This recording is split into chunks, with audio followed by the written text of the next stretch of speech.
We are live. Wow, that was a bit of fun. Yes, we're live on Locals. We're live on Twitter. We're live on or X. Live on Facebook. We're live on Twitch. All right. So, good evening, everybody. Welcome to Saturday Night Rabbit Hole. And I'm on with my Professor Canuck. And me, from Buck Rogers. He's the voice in the box.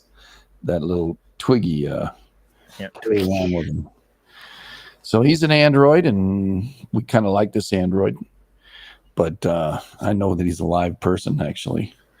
But I'm just kidding with him. Anyway, thanks for being here. And first, let me check it for 5x5 out there. ETS confirmed. Woo! Not earthquakes, not felt. Have returned to Vancouver Island more than 2,100 during the past 16 days. All right. Well, Alton, Illinois had another sinkhole near St. Louis. Yeah, and I think maybe somebody next door might have fell into that one. Not tonight. Oh, okay. Bouvet Island pounded out at 5-0 today, and so did well, maybe this is the same one. Right after the solar storm. Mention that. Yeah. Did you know you like that? Huh? Yeah. Interesting earthquake too in Nevada today. Right in the middle of Nevada. And let me make sure that on the stream here, I'm going to share that screen. Latest earthquakes. Yeah, share this. So, as you can see, it's not in the lithium mine, is it? I know, right? That'd be funny. It's by a little town called Austin, and I want to think that the 7 something that happened, and I don't know what was it, the 50s. Let me have to check it. Bear with me.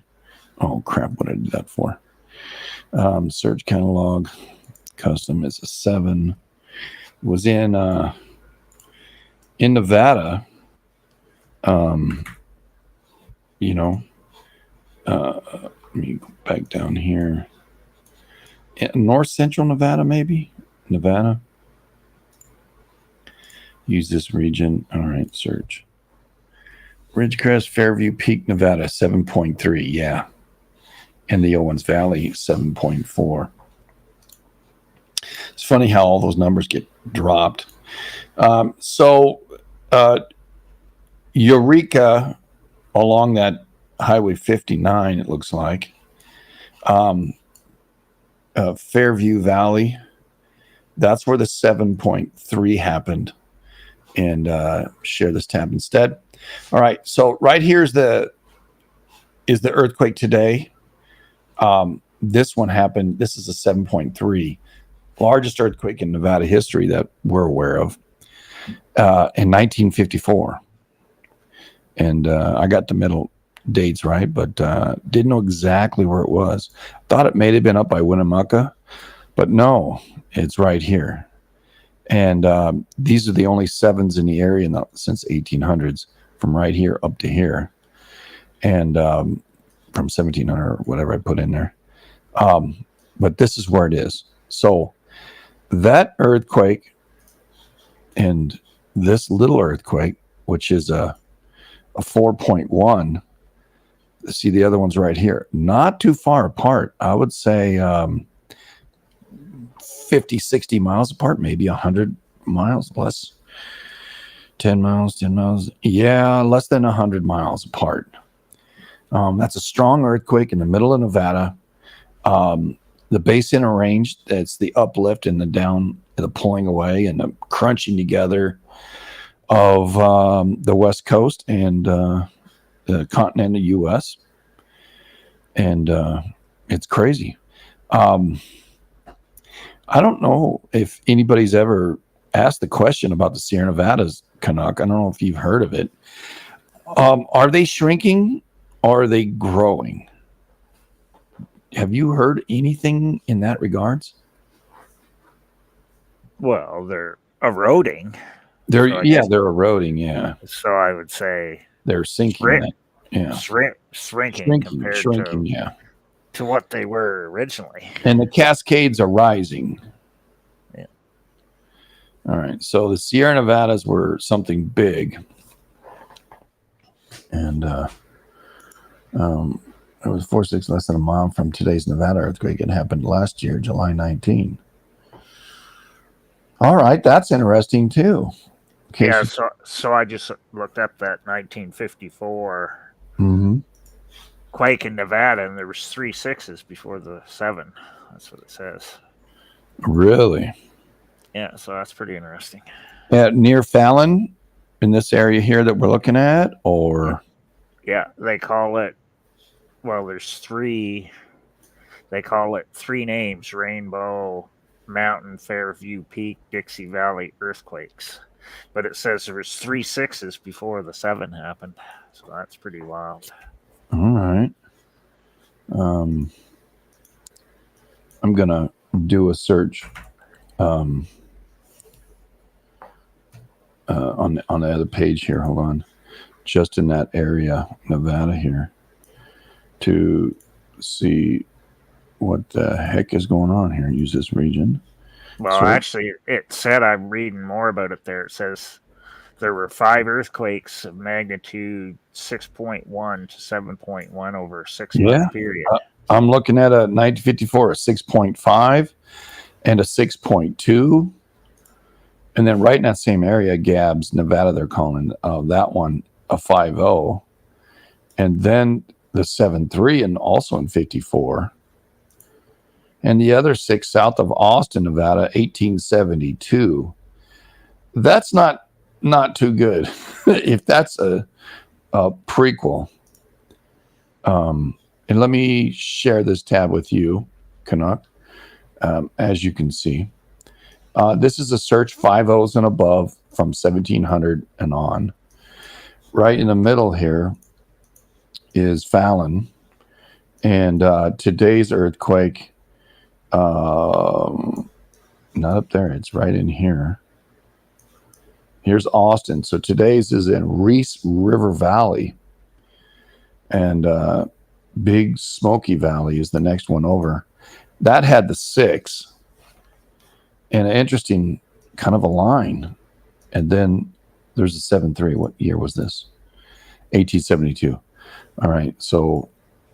Well, 1872 was the same year as North Cascades, big quake in Owens Valley. So that's interesting. Yeah. More triangles. Yeah. And then kind of that's what we're trying to triangulate here. 5.0 and Gibbs.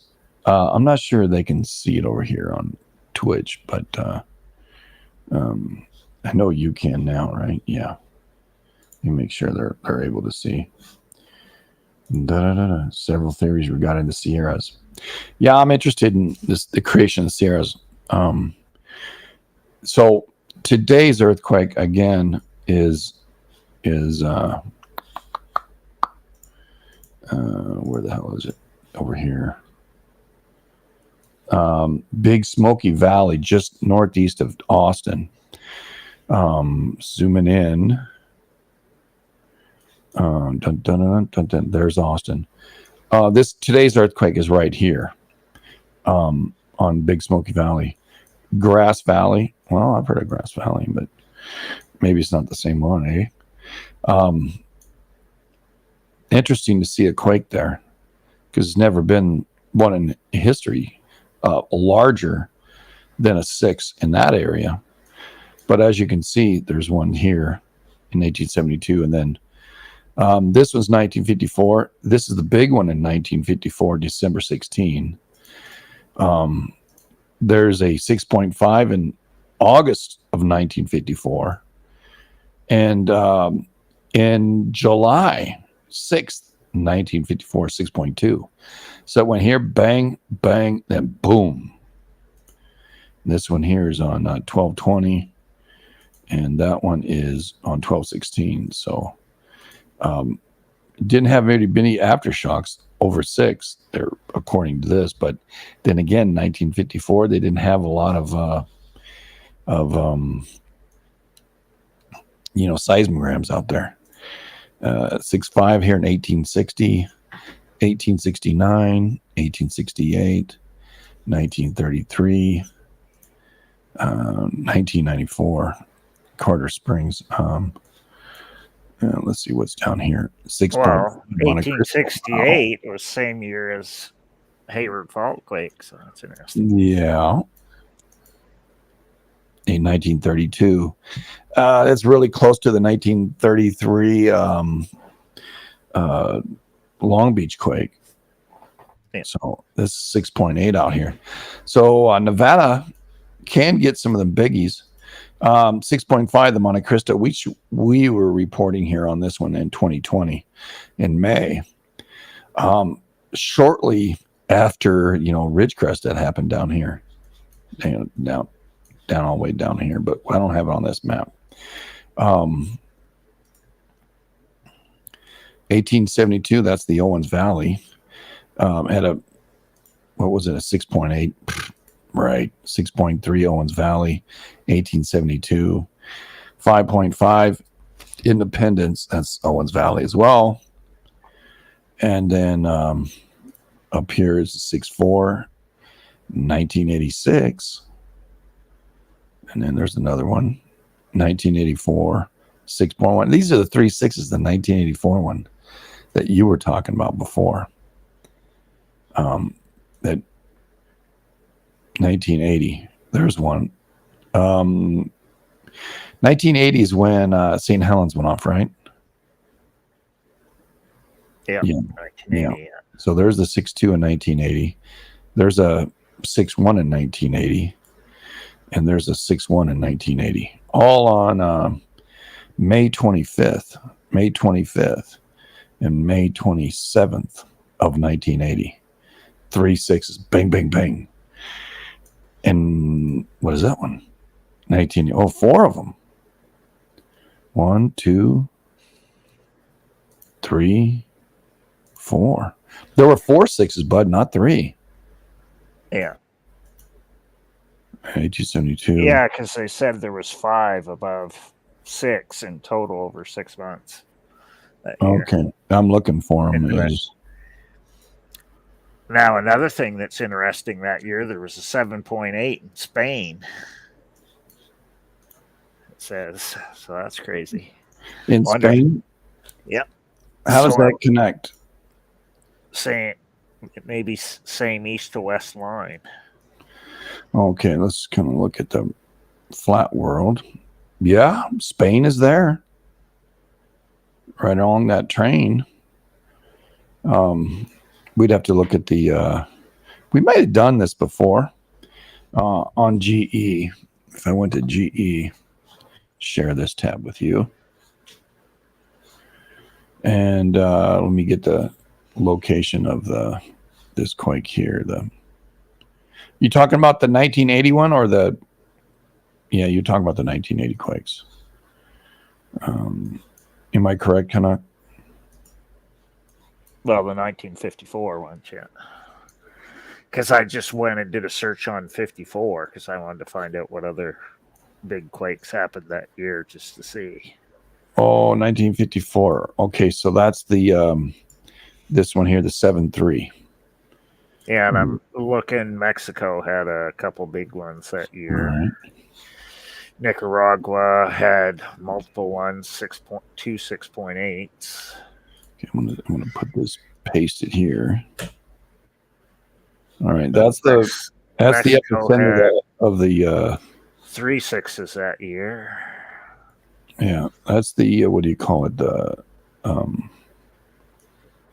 not the description. This is the 7.3 in 1954, right? Was it 7.3?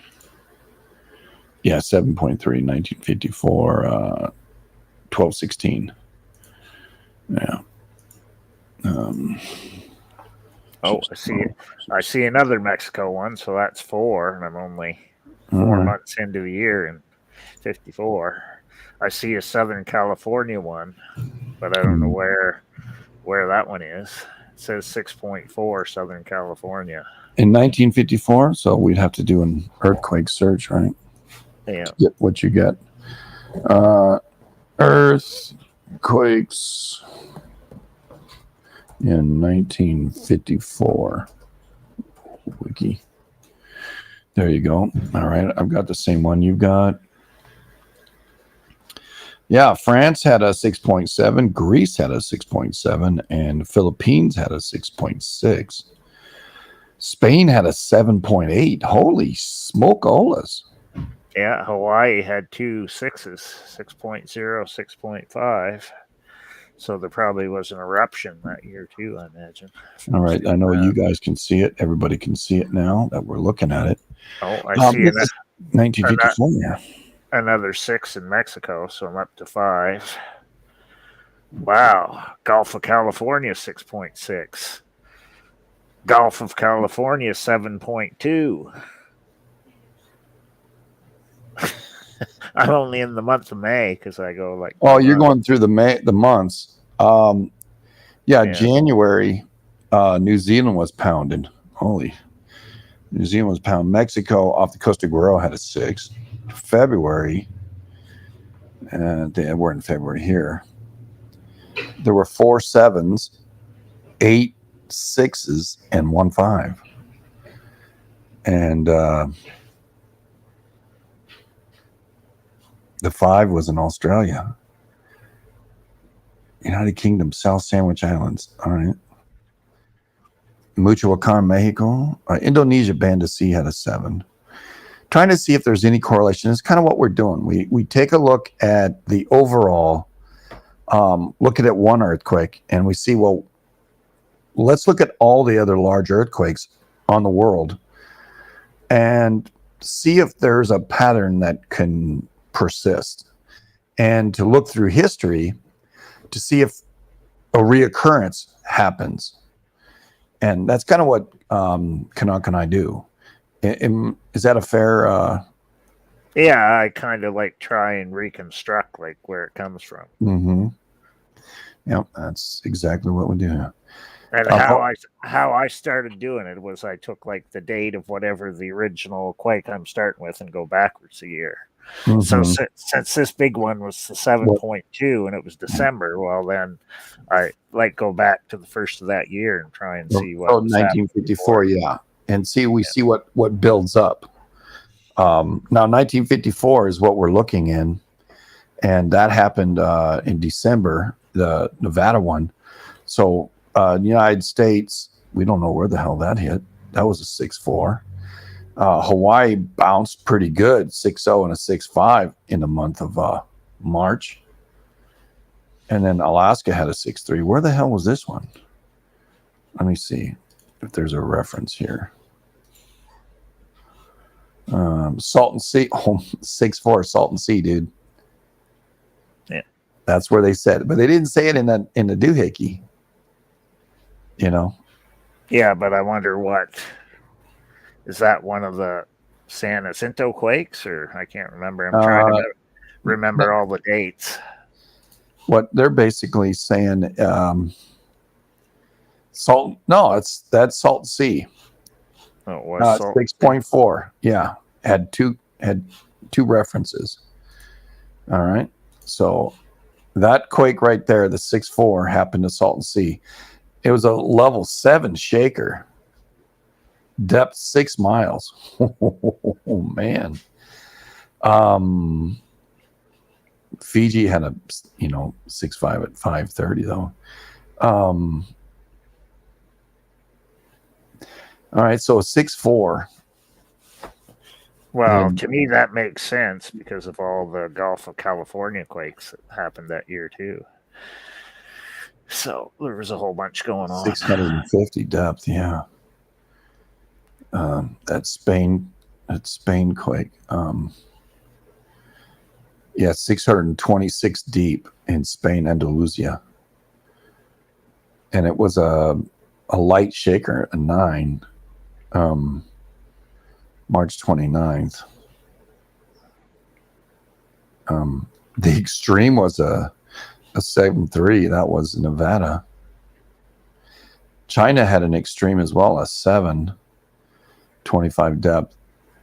The Nevada one was 15.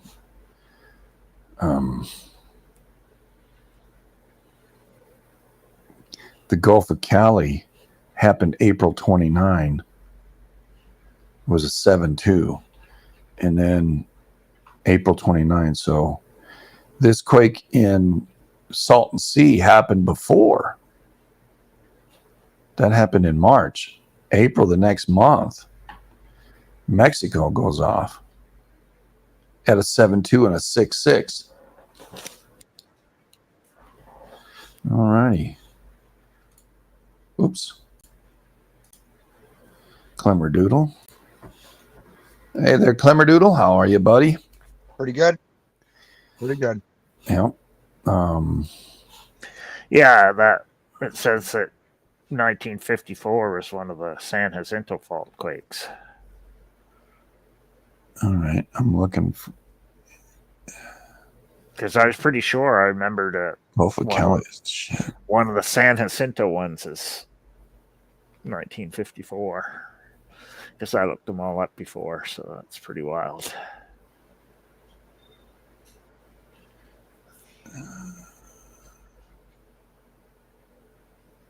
I'm looking through the months.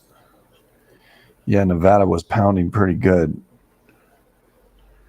I wonder why Nevada.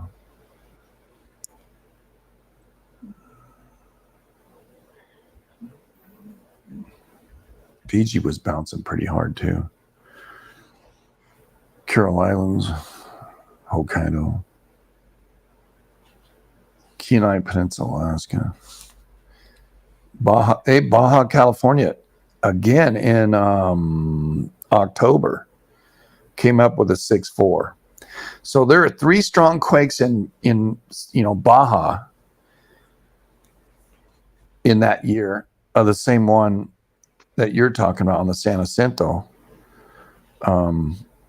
Northern Cal had a 6.8 as well. Look at that. Dang, that's in November.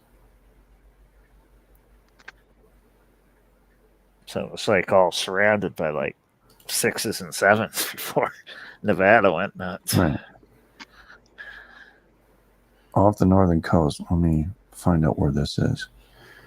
Oh, no, that's just north of Frisco. Oh, and it is on the it's Ferndale. Okay. All right. So Ferndale got a 6.8 that year. And Nevada was just pounding all year. Yeah. All that year. Nevada had several quakes. Northern Cal, there's another one. It's one person was killed, several injured, damage caused being around 21 man, death 19. Where is this one? Northern Cal, 6.5. Eureka, Arcata. Where the hell is that? Okay. Heck, that's 2 up there, the Northern Cal then. Just north of the Mendocino. On the border, Eureka had a 1954 had a 6.5. And so Baja and Eureka are both pounding, and Nevada in the middle. Yep.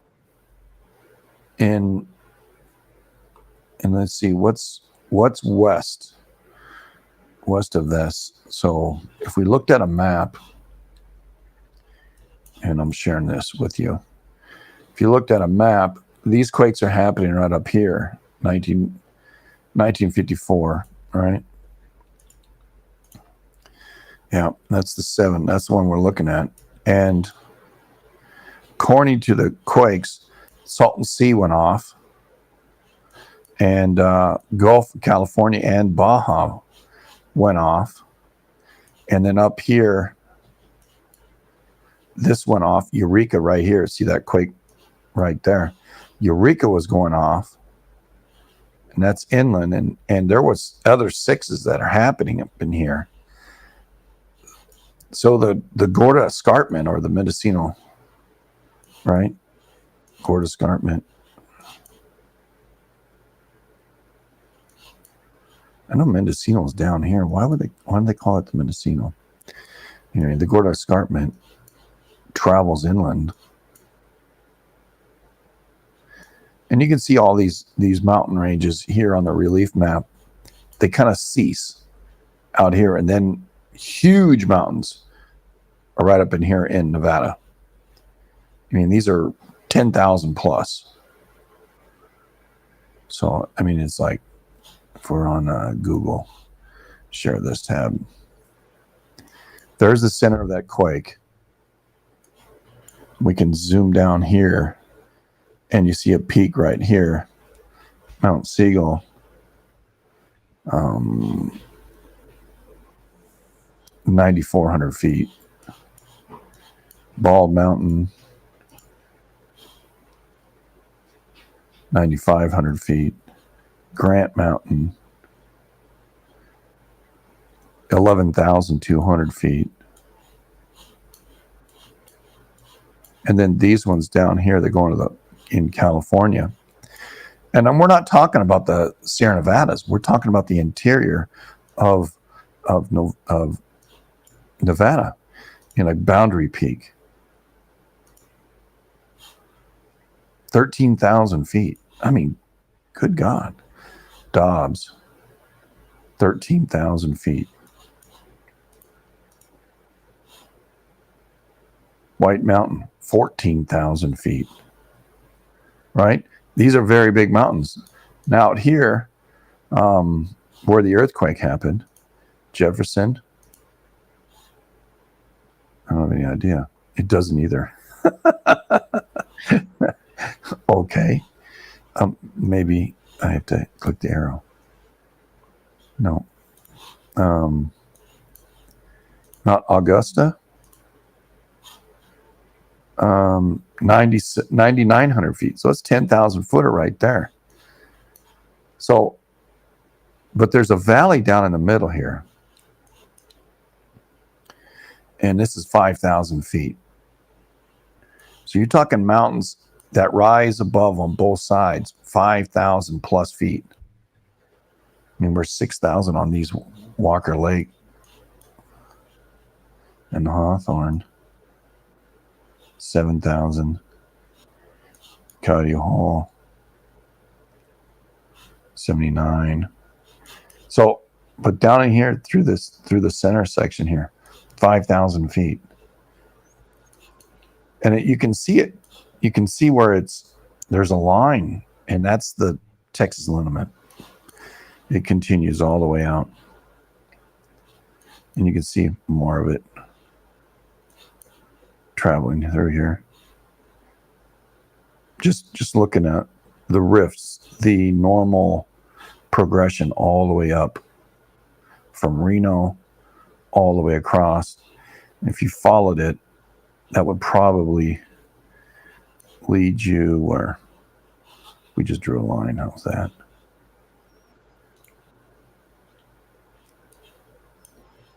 If we did a line right through here, does it go anywhere down here though? No, it kind of shifts right here and then continues through Monterey, right? Just an observation looking at it. Yeah. But we know that Texas limit comes through Corpus Christi. And then we count that one as going all the way this way, just right there. So that line I showed prior to it still is part of what's the Texas limit. You can see it just kind of fades right here as you get into Mexico's Juarez. You know, it's hard to even trace it. you know. But that's the kind of the phase of the width of the Texas liniment. Then it kind of covers, you know, through Honduras. It goes out this way actually, but because you trace it from here. Doesn't that run right into Venezuela? Yeah, and that's what I'm doing here from Corpus Christi area, and it goes right through this here, just offshore Caracas, Trinidad. We had that earthquake, Trinidad, Tobago, tomato. Yeah. Yeah, I think Yeah, that's Mount Pelée or however you say it had a big big eruption in the Caribbean that year too, 1954. Right.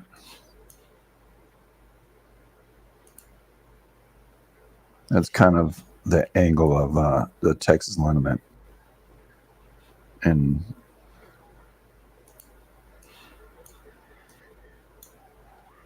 I mean, Kilauea erupted that year too. Kilauea did. Yep. 54. Yep.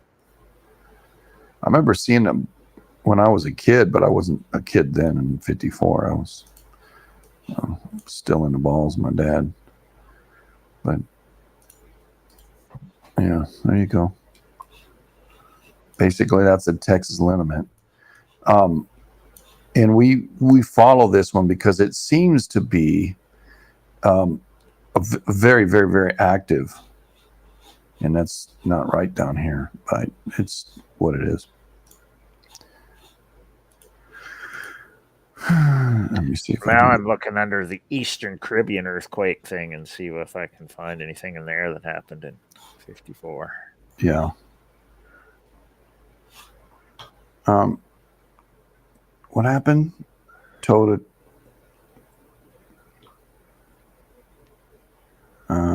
Okay. I'm glad he's visiting. The Texas liniment, yeah, it kind of runs off the Blanco fracture zone to Corpus Christi. And then, well, it says in 54 in the Caribbean there was a 6.5 quake north of Trinidad. Tobago. Whoa. All right. Go That's back interesting. here. That whole liniment was pretty active that year. Yeah, that's kind of what we're looking at. What month, Bud? It just says 1954 on this thing that I'm in. It doesn't give the Argentina. All right, I'm looking. Date.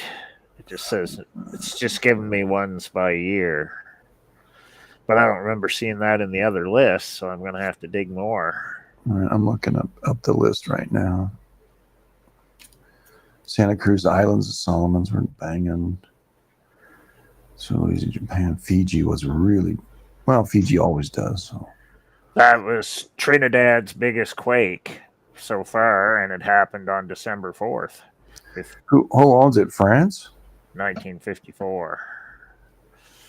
I don't know. So that's pretty interesting. So that was only the big one in Nevada was the 16th.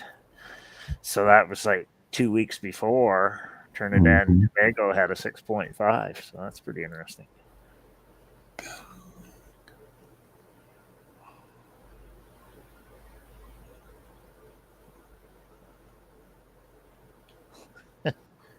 It's fun looking up all this stuff because then you gotta. Galapagos had a 6.3.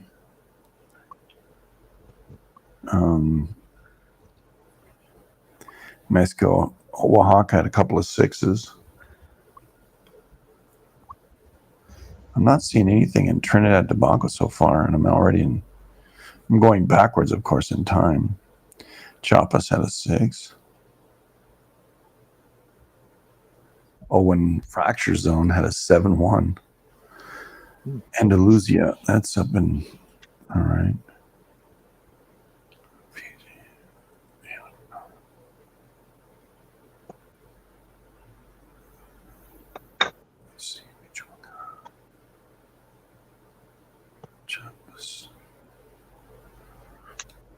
Yeah, I'm not seeing anything in your area. What you said. I don't She was know. 1954 earthquake. Yeah, it's under the, because I went into the Caribbean, the record of earthquakes there for the Caribbean. All right. That's what it was This under. is just So world earthquakes. I can look up CRRB E. Yeah, I can't read myself. EAN earthquakes. because it's the same university there that's on the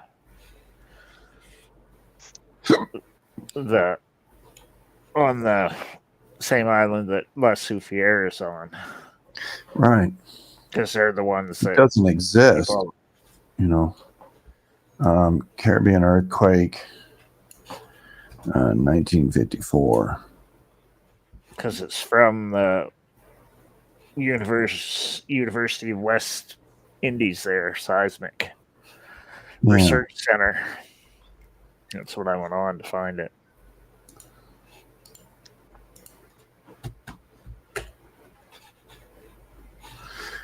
Huh. And it says north of Trinidad, seismogenic zone, largest known earthquake in this area was of magnitude 6.5 and occurred on December 4th, 1954. One person was killed and many were injured. There was a significant amount of minor to moderate damage in northern Trinidad. All right. Do they say it was a 5 something, eh? No, they say 6.5, according to them. Wow. All right. But I never saw that in the Wikipedia list. I didn't either.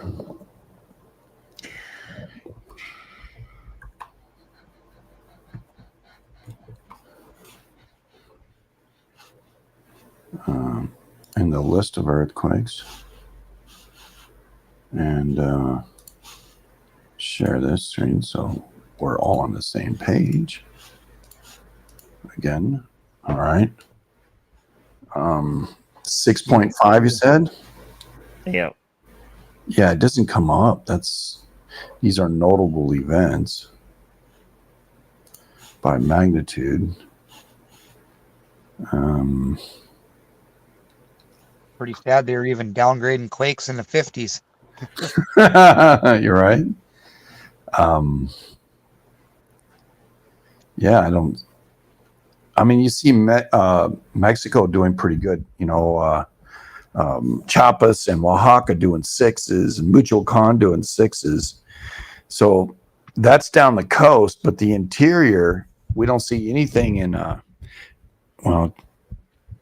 Mexico. Shit, you know. Sorry about that. Oh, take that thing off. There you go, big boy. Yeah. I don't know why it's not listed. I guess it's one of those errors, eh? Yeah. Well, I'm Not looking at on the Atlantic either. When was the Atlantic figured out that it was spreading? What year was that? Yeah, I know. We know.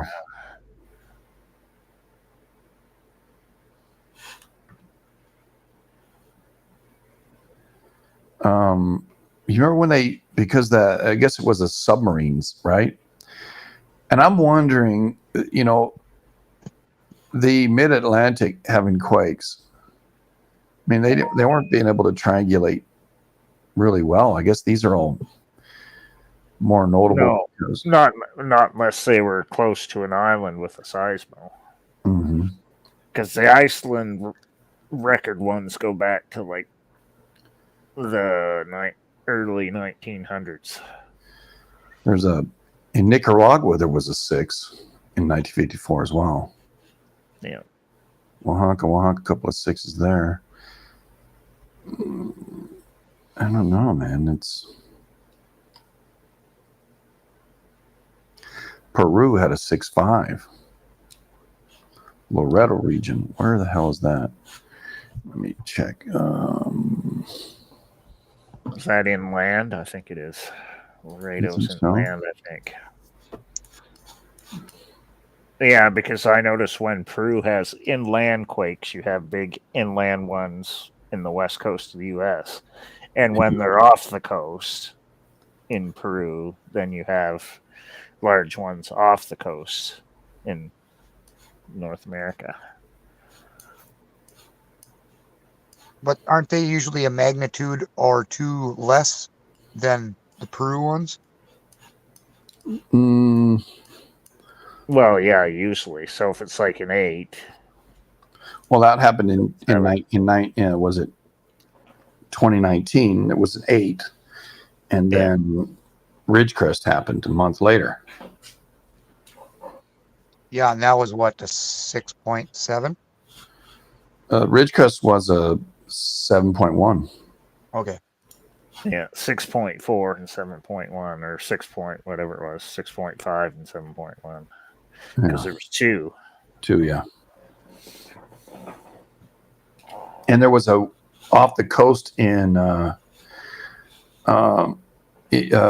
Canada that had a couple of 5s, and then also in on the not the Blanco fracture, but the Mendocino one. Yeah, I don't know where that. Oh, Laredo's in the way north. Okay, I see. All right. Well, if Laredo went strong, because that would make sense to me that after that happened, then you got Nevada inland on Walker Lane would go big, right? Uh-huh. Peru went big. Ecuador went big, 6.3. Let me see if there's a picture where it happened. Galapagos Island off the coast. Yeah, that would make sense coming up the EPR, right? Yeah, up the EPR. It's what I was looking at. Yeah. Now you know how my train of thought was working. Oaxaca, the month before, had a couple of 6s. The Gulf of Cali had a 6. And a 7.2 and a 6.6. So that all went south. So all this happened in Guerrero started happening in March. Nicaragua off the coast, a couple of 6.8s in 1954. I mean, shoot, the EPR was pretty damn busy in 1954. Up the whole stretch and down the whole stretch. Yeah. Yeah, well, you can kind of reconstruct where it comes from. You just got to look. So And it says another thing interesting about that year was solar minimum, because I already looked up the solar stuff. Yeah, from my studies too, when it's solar minimum, that's when the big quakes hit, not the solar maximum peaked out. You know what I'm saying? It can be on one up one way or down the other, but when it's peaking, like it was supposed to peak for the solar maximum in 25. They're trying to push it to 24 because they're seeing an immense amount of activity, and we've only had C flares today, so nothing big. But that G4 was surprised. They were surprised by that G4 that happened. They thought it was only going to be a G1. Then they said, "Well, okay, G2. Well, shit, G4." You know. Yeah, that totally caught them off guard. Yeah. Because I forget what cycle they said it was. Solar cycle 19, I think it said. Started that year, 1954, and went to 64. All right, and 64 peaked, right?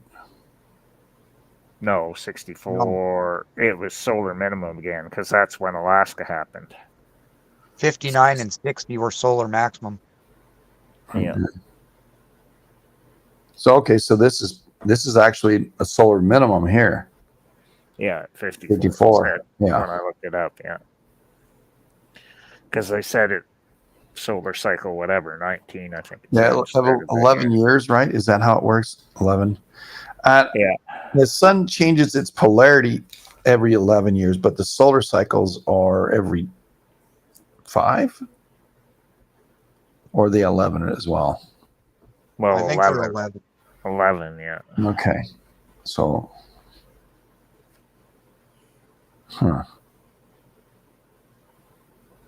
So from minimum to maximum would be roughly about 5.5 years. each way. Yep. All right. And, we have this guy's side here. Yeah, because 59 was the big quake at Kamchatka and the Lake Hebgen quake. There we So go. there's a lot going on back then. Well, and then in 1960, you had that 9+ Yeah, in down there in Chile. Chile. And Yeah. that was during just about a solar maximum. Yeah, there was all sorts of crazy solar stuff going on in 60 when I looked it up before. Hmm.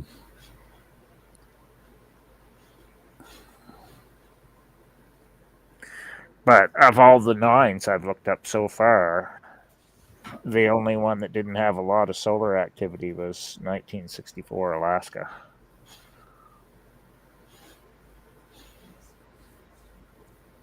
Because Yeah, it's pretty easy to look up all the 9s right.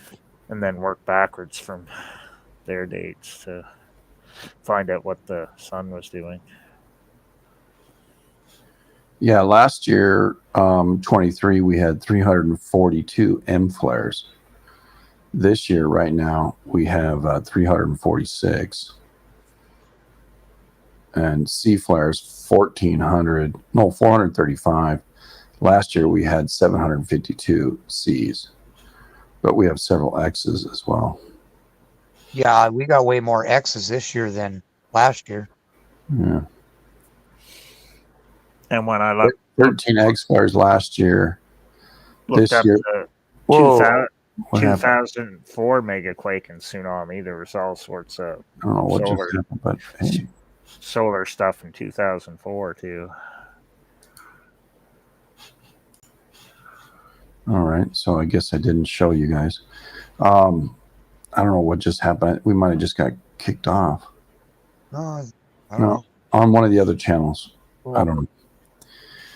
Because my screen just did a wiggy thing. So back to the solar cycle here. Yeah, X flares, we have 30 this year already. Last year, we had, what is it telling us? Didn't say 13 or something. Yeah.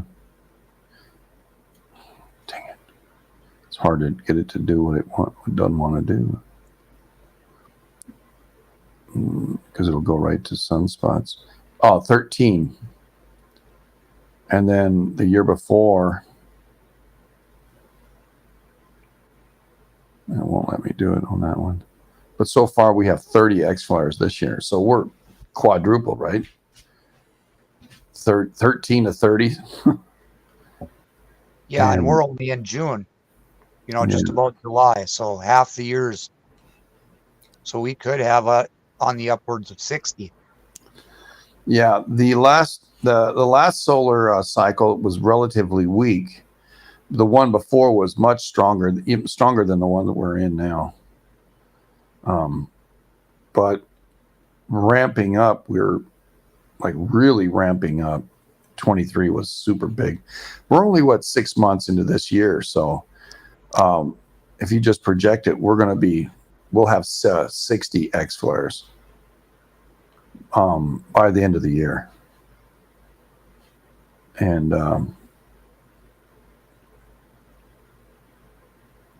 yeah. And this one here is just this month of June, you can see.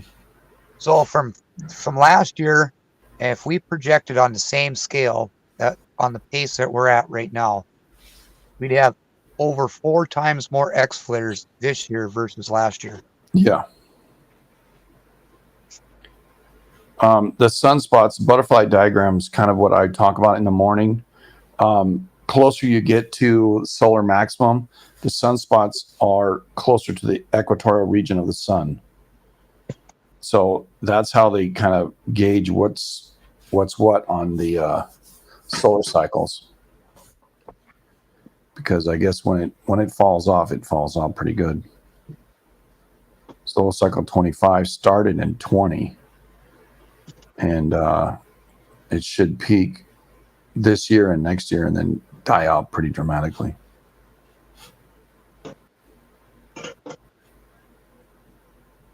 Yeah. Spotless days, they happen a lot. They're not happening right now, but I've seen a couple of them. Like, well, there's no sunspots today. Number of geometric storms. 1954, 35 geometric storms, but a G1. It was solar minimum in 1954, according to the, yeah. But just in 54. Yeah. If you go to, what is that? 60, we're at 21. Yeah. No, and there's only like one severe. In 1954, there was a G3. 3 of them. And in 54, there were 3 G4s. So, I don't know. It's really tough to say there's any correlation from the sun into earthquakes. Maybe not the creation of them, but the strength, maybe? I don't know. I mean, it's reaching. Well, on this day in 1957, we had a G4, and in 1960 and in 1992, we had G3s. Okay. Okay, there's the butterfly. So you can see what I'm seeing. Yeah. And then here's the spotless days. And then here's the number of geometric storms per year all the way back to 1932. 54, the date we're kind of looking at today for some reason. G1s, there were 35 of them. G2s, there were 14. And G3s, there were 3 of them. And yeah, so it was a really slow geometric storm year. I mean, pretty radically so. I mean, the slowest we have in the same 90 years would be 2009. Yeah. And they're only 1, 2, 3, coming to 2009, 1, 2, 3, 4, 5, 6, 7 years that were as slow geometric storm-wise as 1954. And 24 is one of them right now. We've had a G4, 2 G4s, 3 G3s, 6 G2s, and 7 G1s so far this year. And it had 1954, it had 44 G1s and 14 G2s and 3 G3s and 1 G4. So this year we're slow.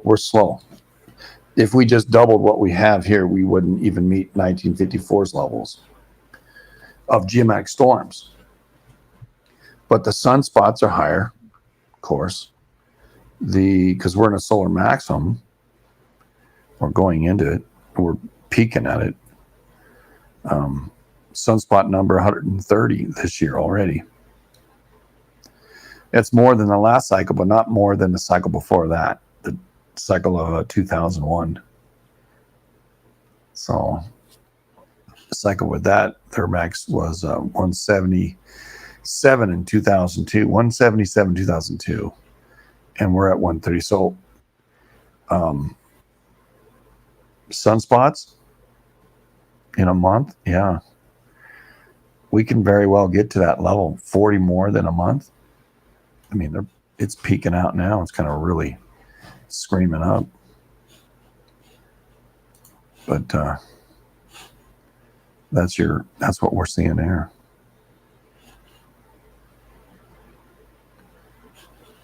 That's pretty crazy. Let's see.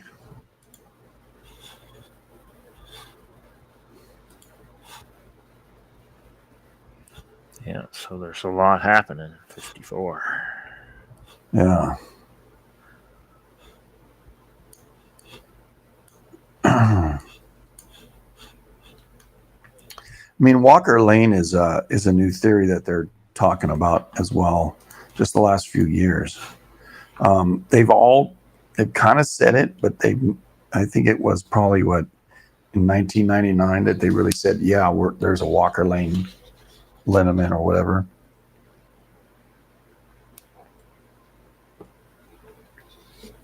Especially when that article came out, kind of flipped everybody out. Whoa, look at this. And we've done studies on the Walker Lane. I think that Texas lineament, and we're looking at earthquakes in 1954 here.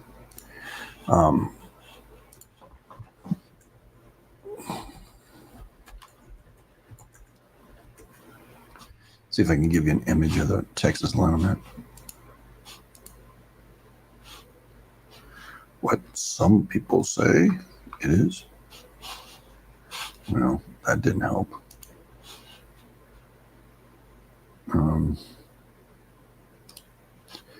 Open a new tab. View all 60 figures. Here we go. All right, so let me see. Share this tab instead. I'm thinking you might be able to see that. Yeah, you can see that.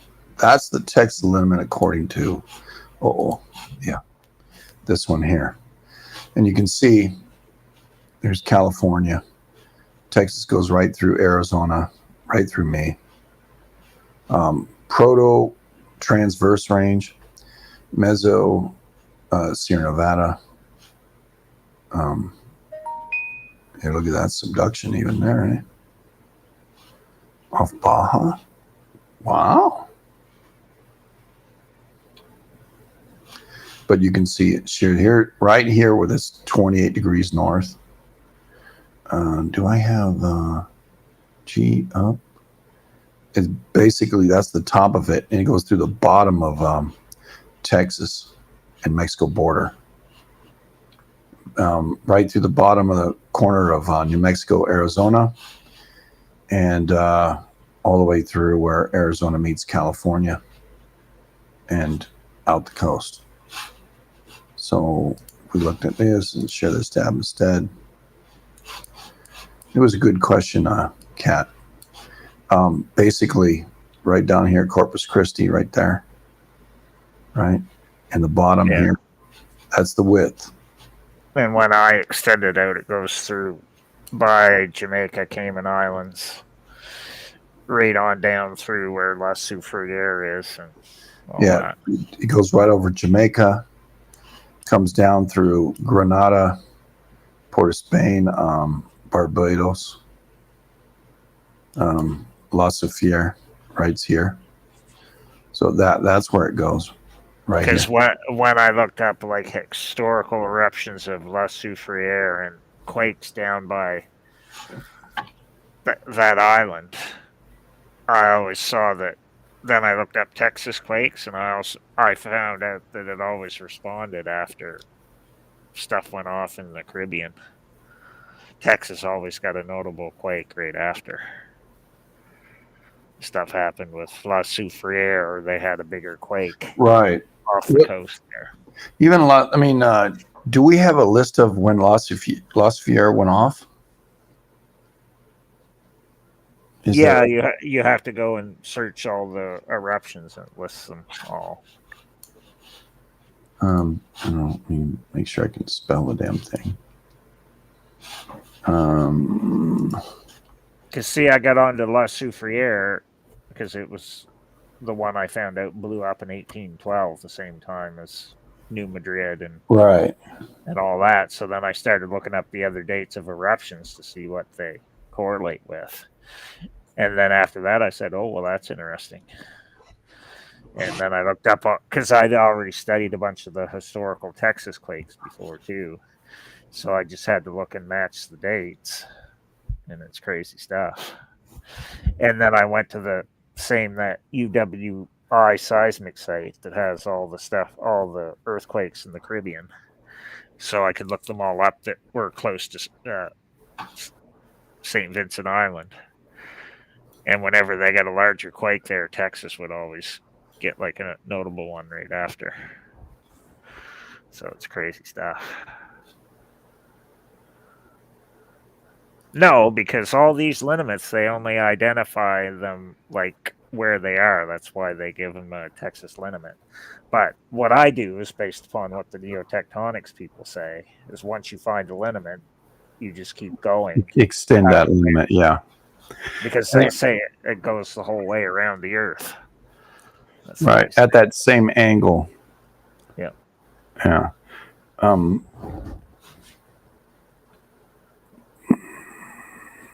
And then I studied the history of the neotectonic people. One of the main guys was from Australia. They're still using his maps there now that he made of all the lineaments to find where all the gold and good stuff is buried. And he was one of the main guys. His name was O'Donnell, and he died, like, I think, back in the early 2000s.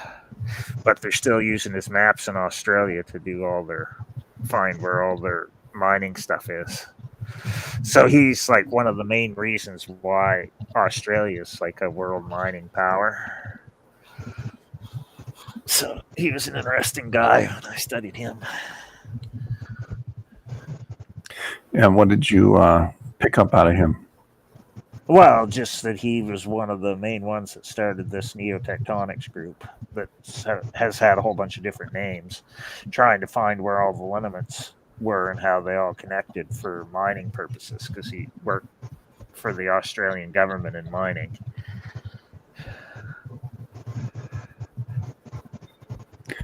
All right, looks like St. Vincent La Soufriere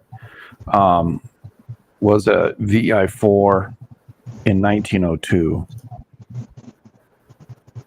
So, yeah, it had a super long eruption because it was both in 1902 and 03. Yeah.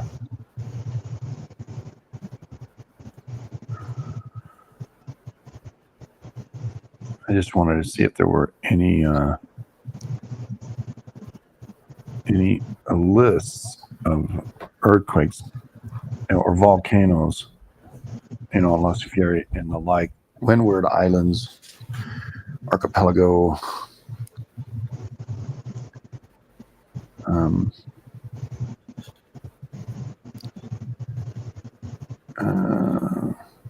Well, Hurricane Hazel was 1954 too.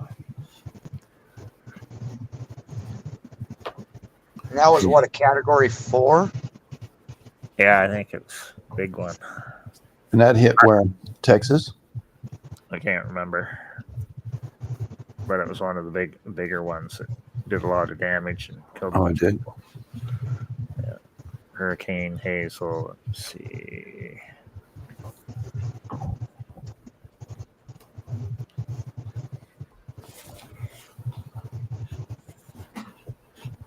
Did not exist. Okay. Hurricane Hagel, 1954.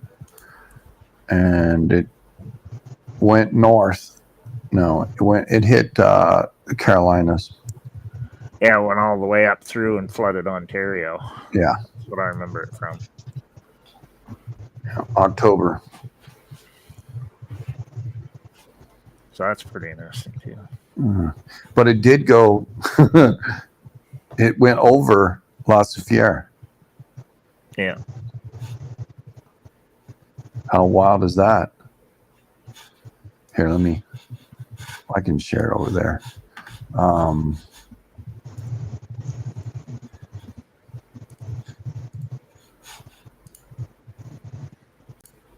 There you go. There's a list. You can see the track.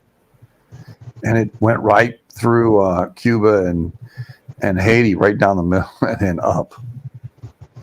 That's wild. And it became a bad mammoth gemma way up there. Yep, there's another one heading for the Caribbean right now that they're saying could be a Cat 4. Oh, really? Yep. Barrel. Daryl? Barrel. Barrel B- with a B. Yeah. With a B? Yeah, Yeah, I B. see it. I see it now. Yeah, there it is right there.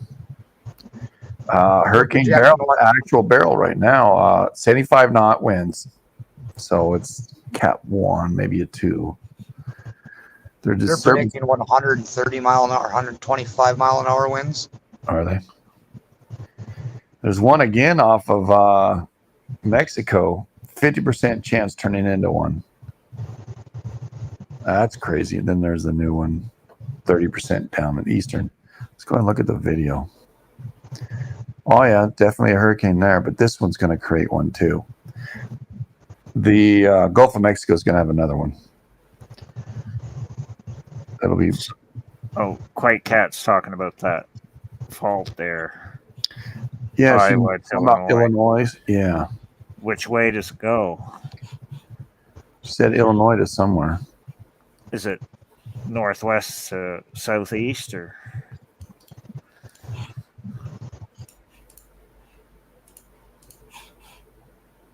I'd have to look it up. That's what I'm doing now.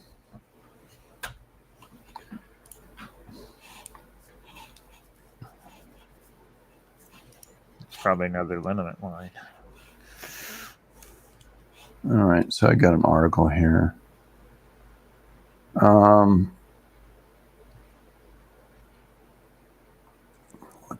that's off France. What the hell?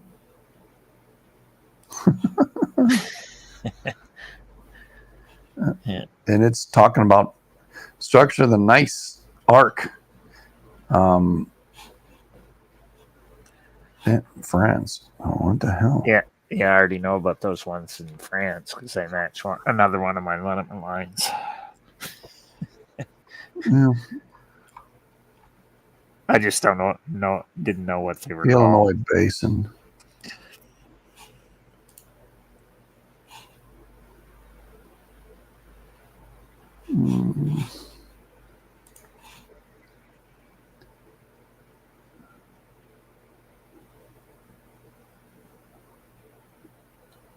I'm looking for the major fault lines in Illinois.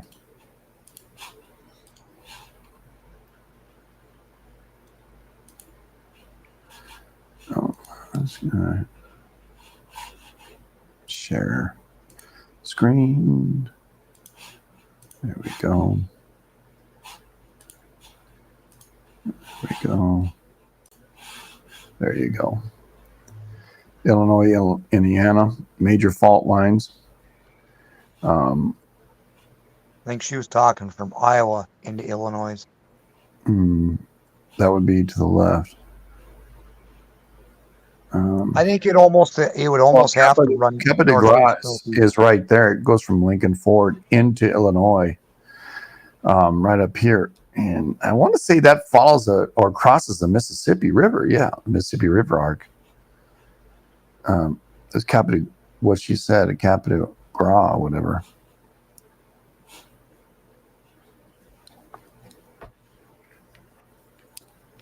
The Western Shelf, Cap de Grace.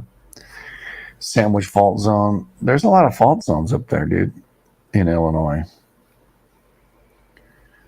The Mississippi Embayment, Pensacola, Real Foot Rift. Okay, so there is a rift down the Mississippi. Have to do some more study on that one.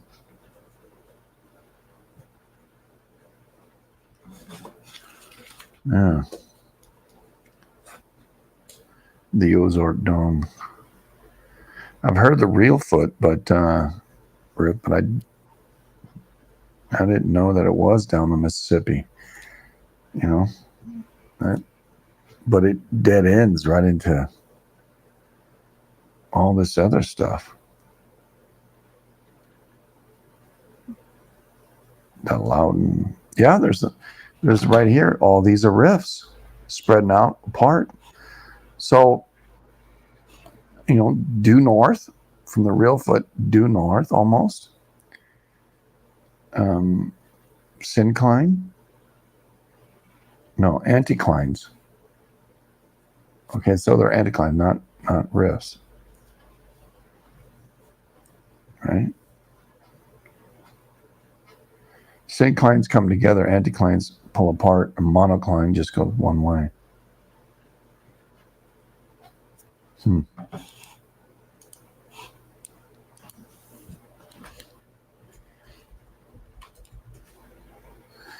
An anticline is a structure trap formed by the folding of rock strata into an arc-like shape. The rock layers are anticlinal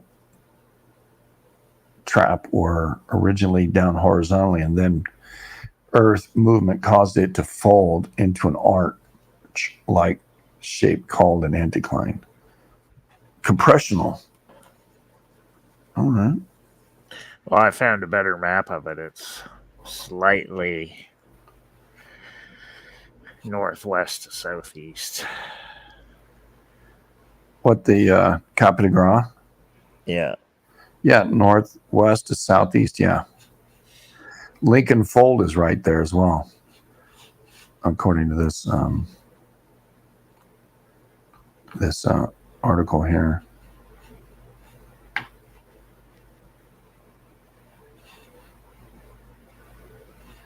Wabash Valley. I always say the Wabash, and I'm always wrong. It's not Wabash. It's the other one. Wabash Valley is the real foot.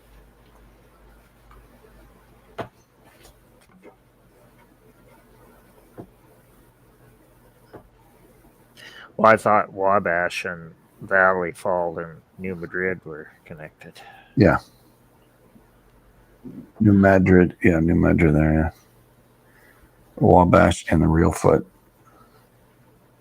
All kind of go in that same direction.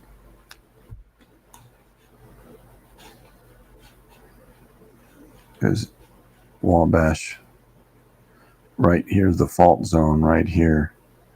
Crosses that Kentucky. Yeah, that's the Kentucky one, yeah. Wabash Valley fault system. And it crunches all in that Mississippi embayment right there. That real foot hits. But the Cap de Gras is up to the left. It's up over here.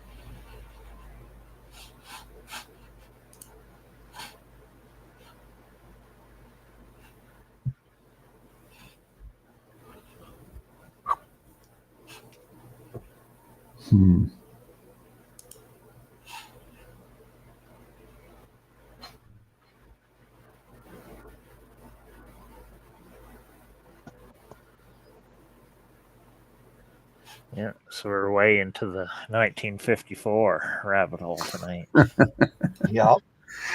Hey, we don't know what we're going to talk about. I just, the further I get into this, it's like, man, this is a serious rabbit hole. You know? That's how it usually goes. You start with one thing and it snowballs. All right.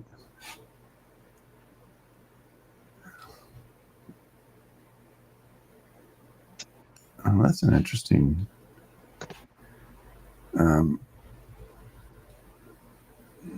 The anticlines.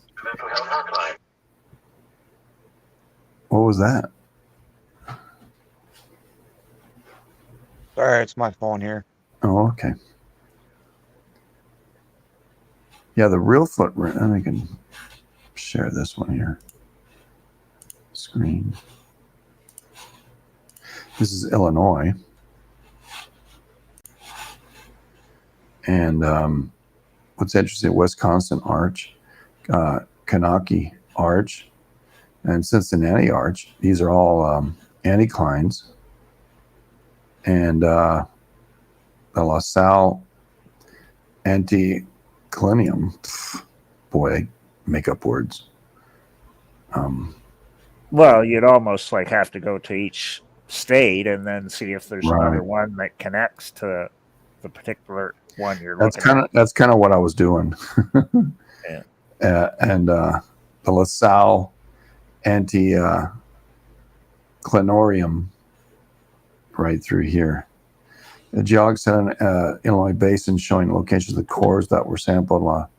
Sal anticlinarium, Higgs dome, and surrounding structure, for example, of the cone core abbreviations, core information, sample, whatever. Like every state may give it a different name, but it's still the same thing. Yeah, right. And then looking at Illinois, Iowa, right up here, and that's where I was trying to get to. But they show a lot from that word as Illinois basin faults now.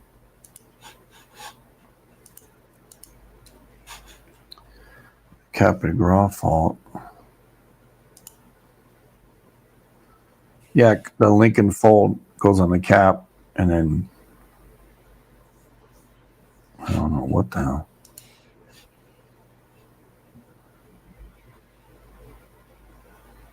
So it's fun stuff because then you just connect all the faults.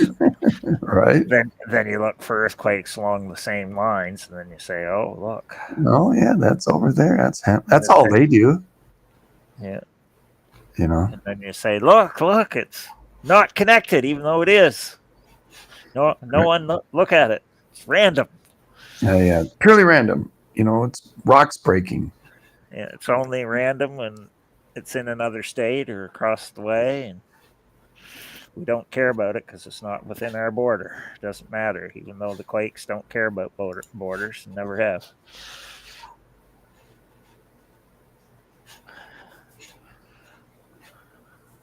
So it's fun stuff, trying to figure all this out. Yeah, I mean, a lot of these are like mineralization studies, and that's where they get all these diagrams. Yeah, that's what they're finding it for, because they want to find all the good stuff along the fault lines. That's what it's all about. Right.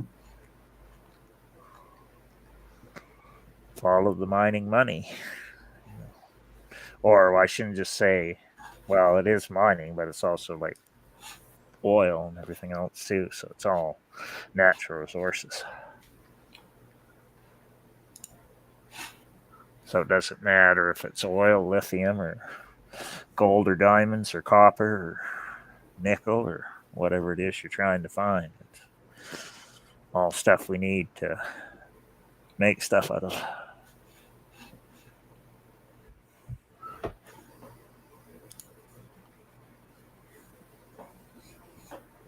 Ouachita terrain. I'm still looking for a map that will show us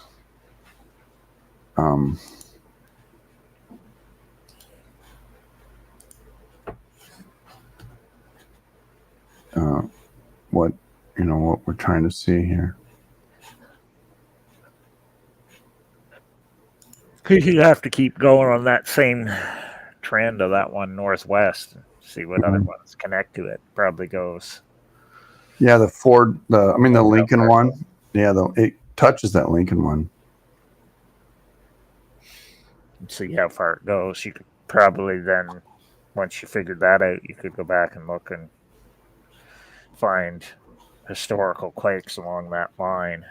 See if you can match them up.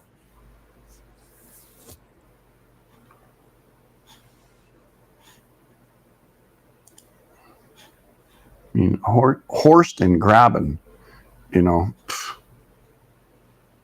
Horst is the tall part, the Graben is the ones that fall down. And that's what gets the fault system at the angles going away and diagonally. But that's not helping us with this one. I mean, I got an image of it. Let me see PDF. All right. See if I can get it to come up. All right, here we go. Let's see if I can show you this one.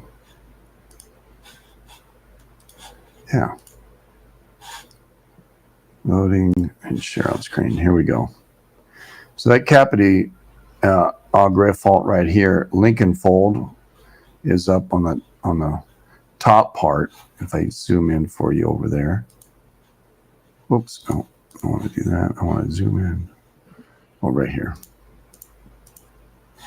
You can see right there.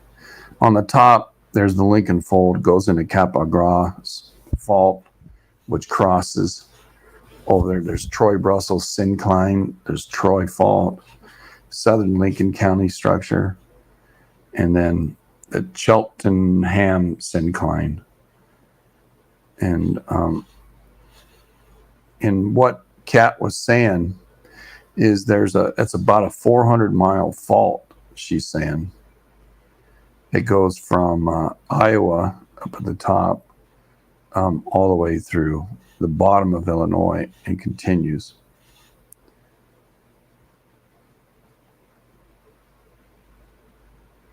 And the anticlines are below it. But yeah, the fault line. Yeah, I'm pretty sure I've seen hot spots all along that line before one other time. Yeah. Usually I see them from northeast to southwest, but I've seen them though northwest. The Capitol structure is a major basement structure that separates the Illinois basin from the Ozark uplift. The cap forms an echelon complex structure with the Lincoln Fold. It is principally a faulted monocline or draped fold that extends more than 200 miles. The complexity of the Lincoln Fold was succinctly addressed by a guy who said that the Lincoln Fold is not a simple symmetrical fold, but rather an area of uplift on which many minor structural features such as anticlines and domes and synclines and faults. This complexity is shared by the Cap-Gras structure. The structure is recognized as the Waterloo Dupont anticline in Illinois and Metro St. Louis area. Further north, it is recognized as a fluorescent dome before crossing the Mississippi Valley and again into Illinois, where it becomes the Cap-Gras faulted monocline. After turning sharply west upon entering Illinois, the structure enters Missouri again, just to the north of Winfield. Lincoln County, the faulted monocline continues west for a short distance before turning abruptly more northward. The Cap-Gras faulted monocline terminates in a horsetail-like structure of the northwestern Pike County. The oldest strata exposed in the structure occurs 1 mile north of Winfield, where Ibex and Cotter dolomite is exposed and local anticline that intersects with the Cap-Gras structure. So that's what it is. All right. And as it kind of meanders. It's not a strike slip, fault zone. It's a different one. So what was Cap saying here? Is that what the sinkhole was on? Is that? No, I don't think so. She says, I wish there was more updated information on the long notable fault in Iowa that runs 400 miles from Iowa to Illinois. Did you hear all the different name changes it has too?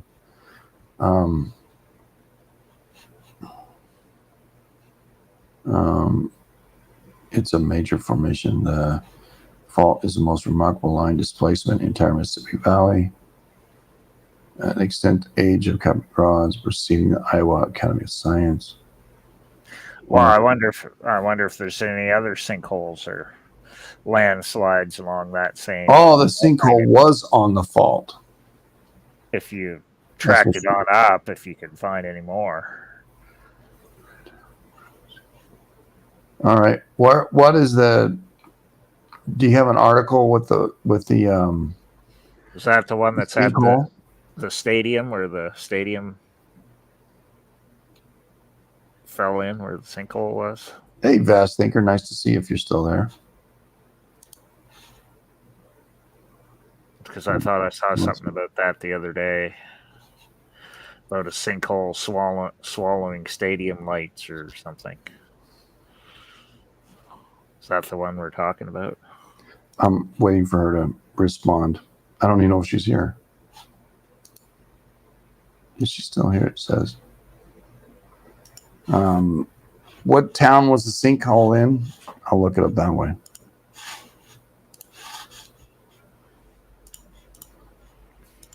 We were talking sinkholes the other day.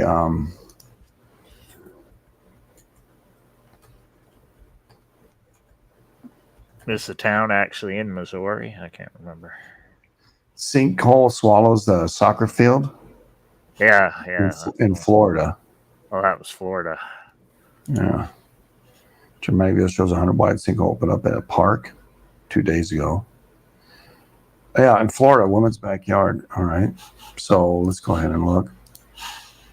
And get ready. Oh, I can't. Damn it. Dude. Watching the video happen? All right. Okay. Watch this. NBC 6 North Florida News. Watch this sucker. Thing just collapsed. Boom.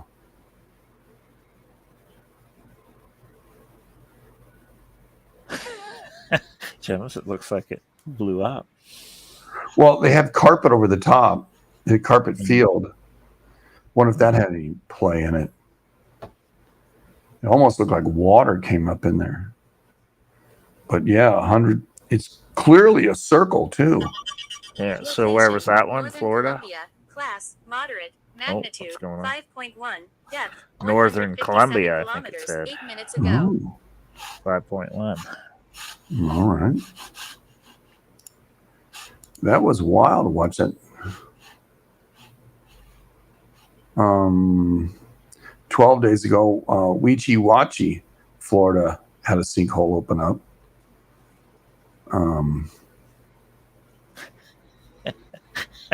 Well, now I'm wondering if that one and the Illinois one are connected. I didn't see a report on that. So that's interesting.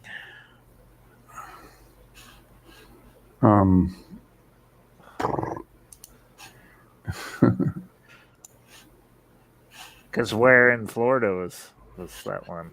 Did it say?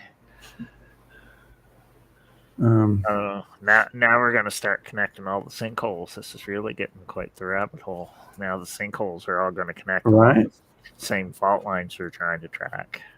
That'd be funny.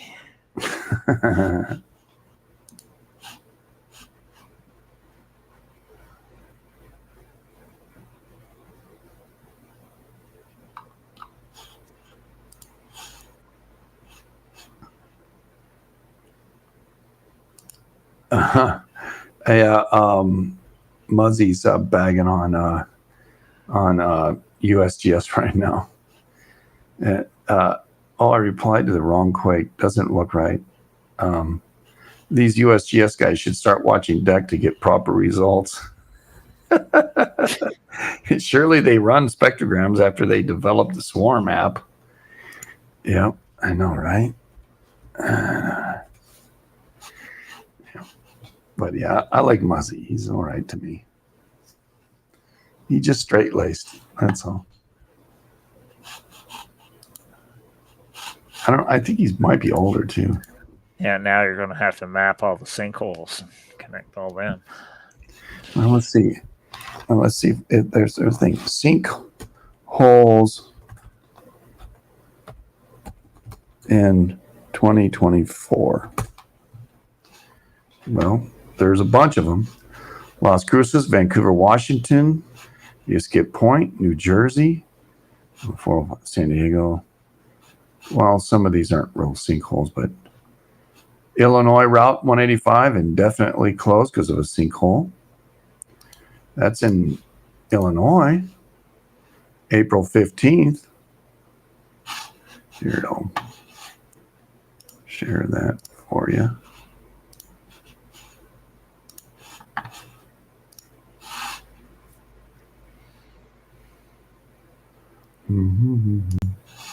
There you go. That's a pretty good little sinkhole. That happened this year. Southwest Illinois is closed, and yep, that's that one. I don't know where the hell this one is. Seco shuts down Main Street down Aiken. I don't know where. Is that the one she was talking about? No, that's another damn country. That's not even real.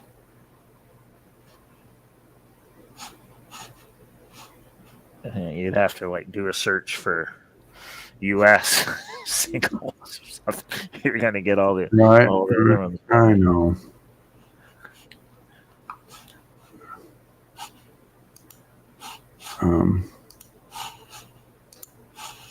Yeah, that's just an artist. Is sinkhole 24. Where's this one? 70 foot deep in Yarden, Florida. Yeah. Crazy. And why are they always in circles almost? You ever notice that? It isn't just like a crack, but it's a circle.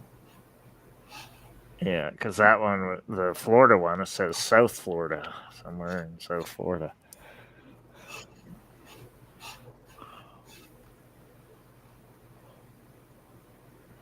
When I understand it, like some of them are because of sinkholes in USA in 124. There we go. Actually, I've got a sinkholes in geology. Share this tab instead. View it. All right. They've got a map. Well, there you go. Salt gypsum underlie about 40% of the contiguous U.S. Carbonate cast landscapes constitute about 40% of the United States east of Tulsa, Oklahoma. Evaporate rock, salt and gypsum, karst, evaporate rock, karst, carbonate rock. So I guess that's where the sinkholes happen, dude.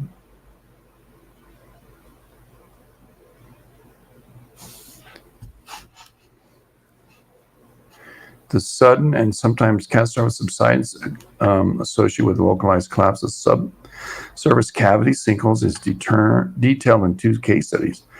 This type of subsidence is commonly triggered by groundwater declines caused by pumping and enhanced percolation of groundwater. Collapse features tend to be associated with specific rock types, such as evaporites, salt, gypsum, and anhydrite, and carbonites, limestone, and dolomite.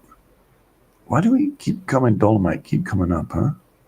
These rocks are susceptible to dissolution in water and formation of cavities. Salt and gypsum are much more susceptible than limestone. The rock type must often associated with catastrophic sinkhole formation. Evaporite rocks underlie about 30 to 40% of the U.S., though in many areas they are buried at great depths.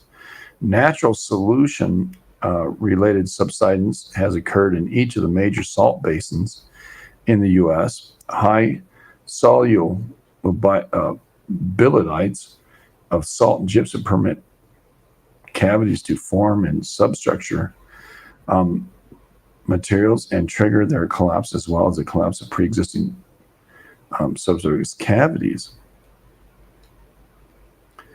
Builds a pond, and then a collapse. Yeah.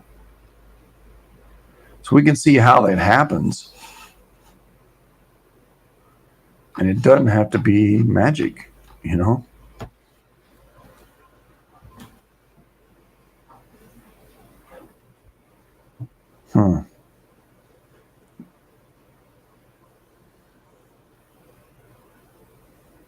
I'm going to share this article for those of you in chat there.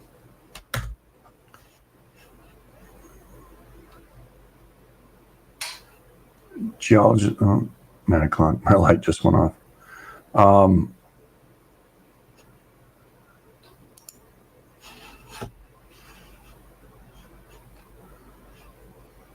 I don't know what she's doing.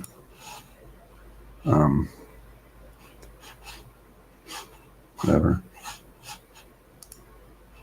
Oh well, it's more stuff to try and figure out. That's all it Right, is. all right.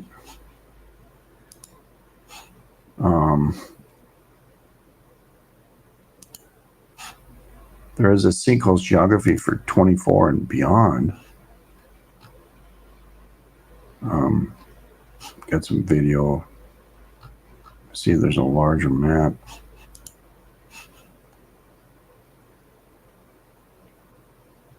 Karst regions. I guess karst regions in the world. Interesting. And I think they happen to deal with large orogenies.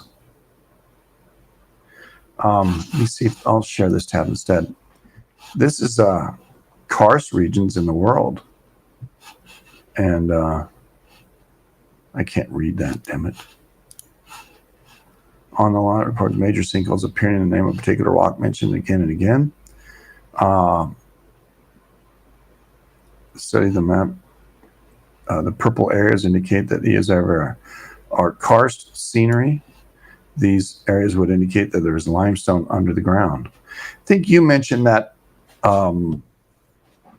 last week, didn't you, Luke? You said something about limestone.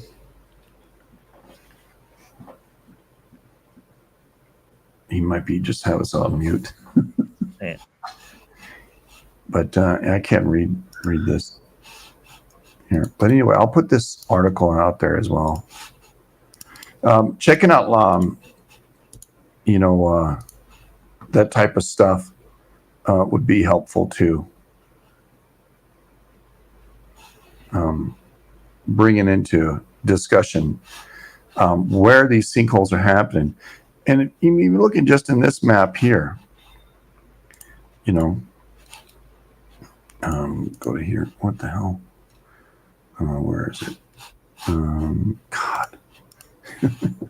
I can blow it up another way if I save the darn thing.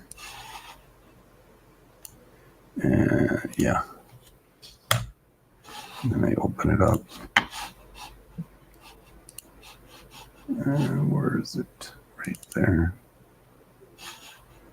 All right. Okay, you can see it. But carbonate rocks outcrops that provide a close global scale estimate of these regions. Interesting if you're looking at the U.S. and I don't know if I can save this one or share it. Screen.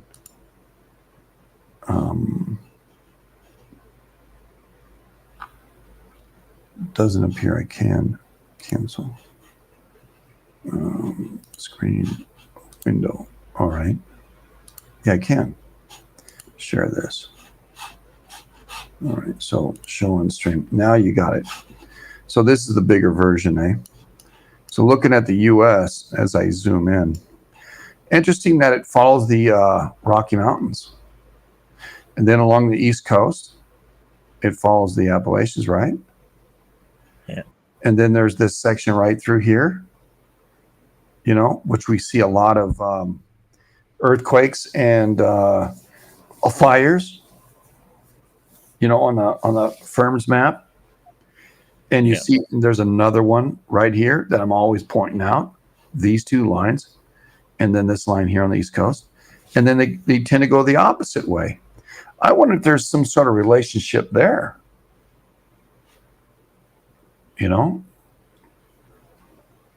Because these are, fire.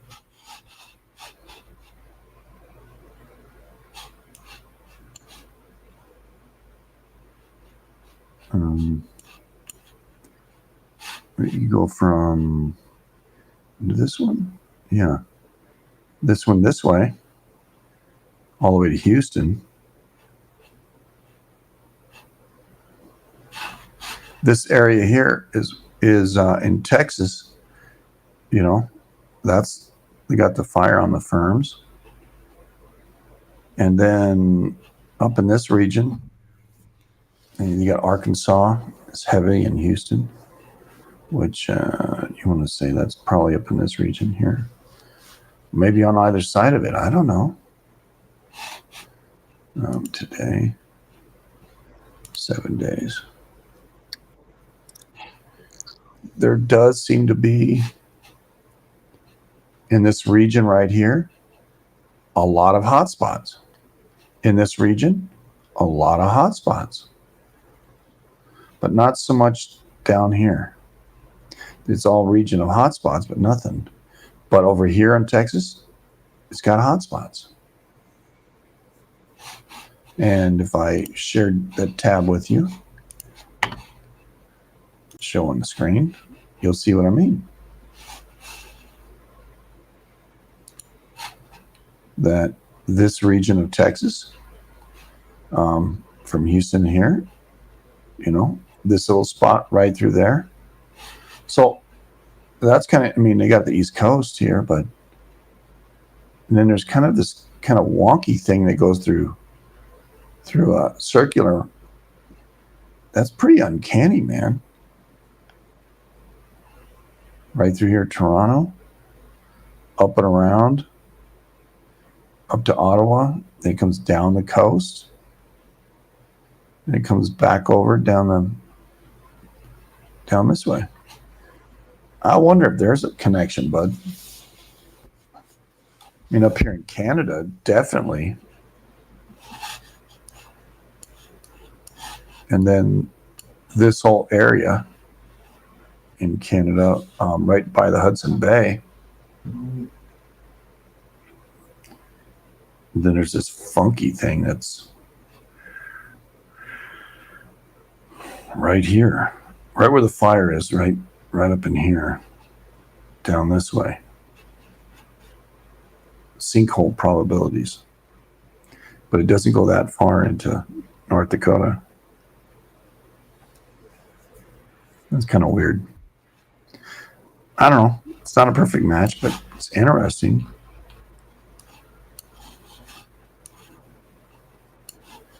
In Mexico, it follows the right through here. I don't know, dude. Pretty cool. Yeah, well, you'd have to investigate how all that stuff forms, I guess. Figure out what fault lines it matches up with all that stuff. Right. All right. Well, I think we've covered quite a bit of material. Yep. That was quite the rabbit hole we created out of nothing. Well, yeah. Fun one. Yeah. I'm going to download this one. This is more study on what is this one called? The Geologic History of the Lithosphere, Character of Texas. I'm going to share that with you. Because we do that kind of thing around here. Yeah, the rabbit holes are probably all on the fault lines anyway. That's why we get onto it. Right. Well, they're popular to us. We enjoy them. I wasn't sure if we were what was going to happen tonight, but ended up being all right, man. Yeah. Yeah, it was a good one. Something always happens, one way or the other. Yeah. I'm trying to post in there some of these articles that I came across, looking up on our research there on Twitch. And so that, you know, we can keep a tally of what's going on. What did she say? 4.5 and New Zealand happened. Chrissy from New Zealand. Yeah, I'm looking at in Colombia at 4.8. Yeah, it's on the edge of the Caribbean plate in Colombia. It's the second quake in that area too, by the way. They had a 4.3 today, and they just had a 4.8. 2 quakes.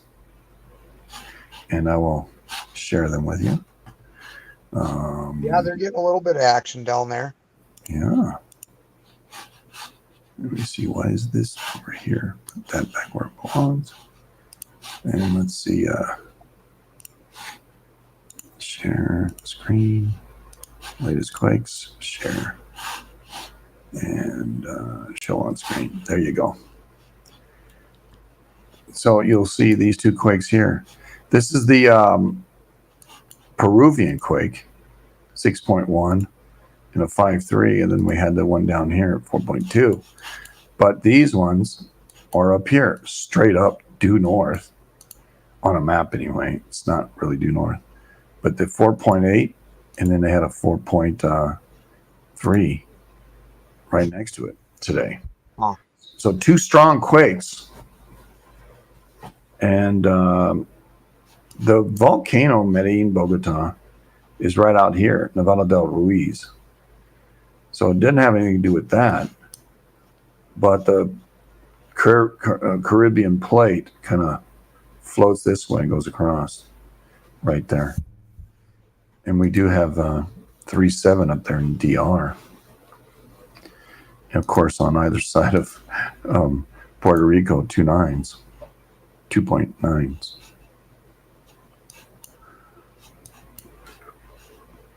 Then, of course, West Texas, 2.5s. And then this Nevada, which is bizarro, right along the Texas lineament, 4.1 today.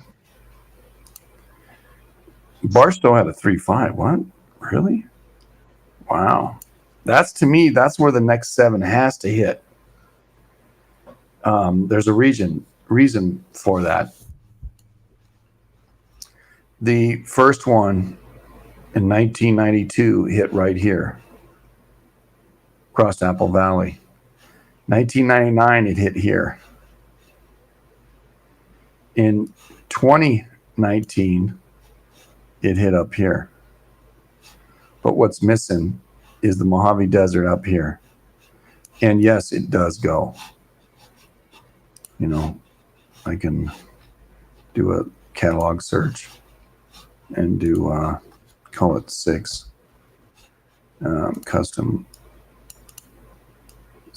1700, custom, and then zoom in. This area of Barstow and the Mojave Desert where I live in Mojave.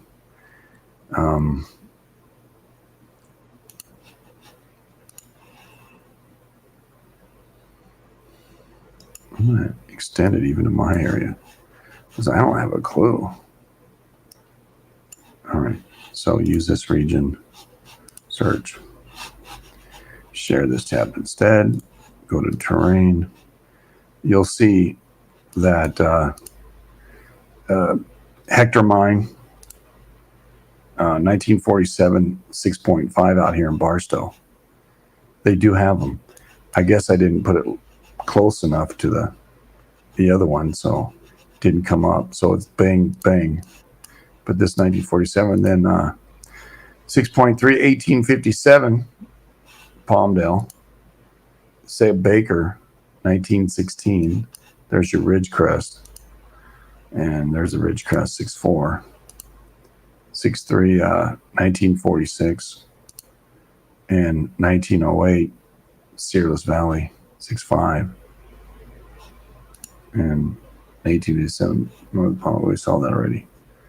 So, but this is the area that I say has to go stronger because this one here, the 7.1, the 7.3 was right here.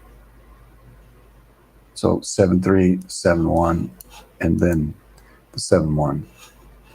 This is the area that's quiet. And yes, that is on the southern arm of the Garlock Fault. So, and again, this is going clockwise. Yeah, clockwise. Anyway, just a last note.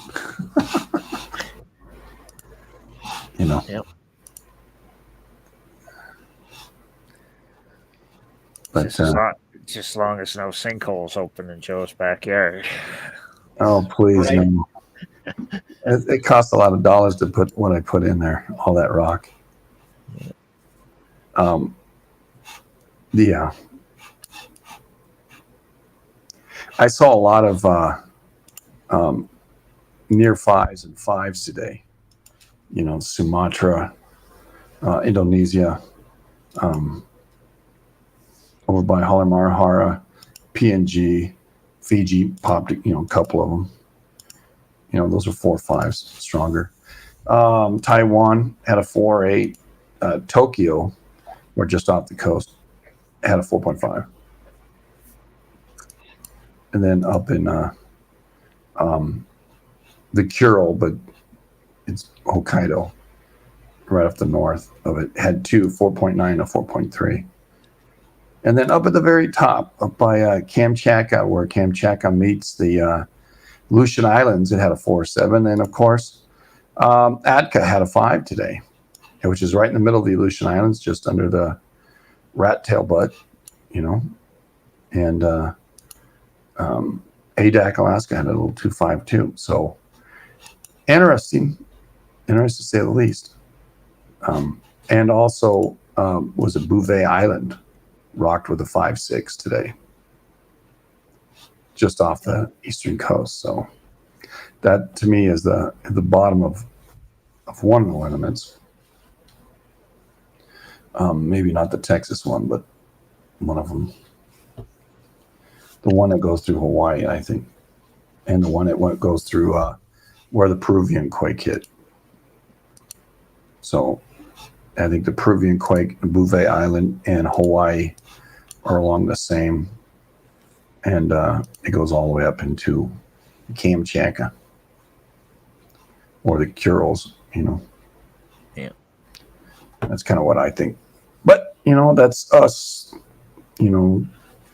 surmising, saying, hey, we'll watch these lines, and if they keep hitting on these lines, then it gives it more credence, right?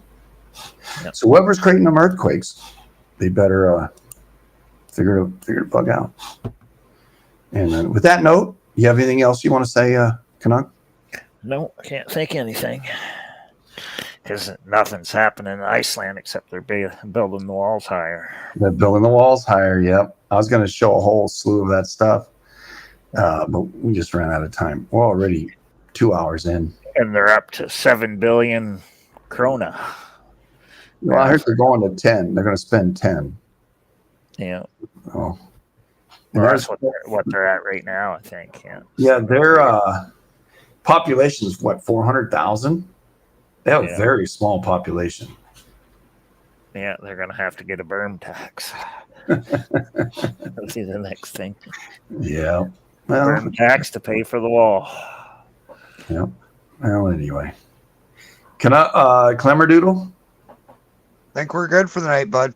All right, bud. Thank you so much, guys, for being here, and everybody else who listened on over the web. If you think anything about what's going on with our discussion group and how we're doing things, and you got a comment, hey, shoot me a line, jsldiscussion@gmail.com, or you can join us Wednesdays and occasional Saturday. We do rabbit holes at 7 p.m. Western time. And if you know what that time is, figure it the fuck out, as my buddy always tells me. I'm teasing y'all.